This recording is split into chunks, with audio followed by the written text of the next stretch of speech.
কাজেই যেটুকু লাগে সেটুকুই আপনি পড়ার জন্য তাকে সময় দেবেন। সেই জন্য তিনিও শেষ করতে পারেন নাই, তিনিও শেষ করতে পারেন নাই। আমি দুঃখিত মাননীয় সদস্যবর্গ। Anyway, thank you for correcting. প্রথম থেকে আবার শুরু করি মাননীয় চিফ হুইপ মহোদয়ের পরামর্শক্রমে। আপনার কথা শোনা যাচ্ছে না, মাননীয় চিফ হুইপ সাহেবকে একটু মাইকটা দিবেন প্লিজ। আমি বলছি যে মাননীয় দুজন সদস্য সংশোধনী পড়েছেন, তাদের কাছে সংশোধনী ছিল, আমি সংশোধনীটা তাদের তড়িঘড়ি পৌঁছে দিচ্ছি। সংশোধনী যিনি পাঠ করবেন, সংশোধনী এটা গৃহীত অথবা গৃহীত না হলেও সম্পূর্ণ পড়তে হবে তার। যদি এই হাউসে রেকর্ডেড না হয় তাহলে আপনি কী করে পরবর্তীতে সিদ্ধান্ত নেবেন? কাজেই যেটুকু লাগে সেটুকুই আপনি পড়ার জন্য তাকে সময় দেবেন।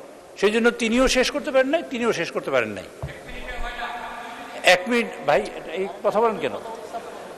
1 মিনিটে হবে না, 1.5 মিনিটে অথবা 1 মিনিট 25 সেকেন্ডে হবে। যেহেতু যতটুকু সে সংশোধনী উত্থাপন করতে তার যতটুকু সময় লাগে আপনি ততটুকু অ্যালাউ করবেন, এবার রেকর্ড থাকার জন্য। ধন্যবাদ মাননীয় স্পিকার। আপনাকে অসংখ্য ধন্যবাদ মাননীয় চিফ হুইপ। আগে আমাকে ইনস্ট্রাকশন দেওয়া হয়েছিল যে প্রত্যেককে 1 মিনিট দেওয়ার জন্য। Anyway, thank you for correcting. আমি তাহলে প্রথম থেকে আবার শুরু করতে চাই। আমি দুঃখিত মাননীয় সদস্যবর্গ। প্রথম থেকে আবার শুরু করি মাননীয় চিফ হুইপ মহোদয়ের পরামর্শক্রমে।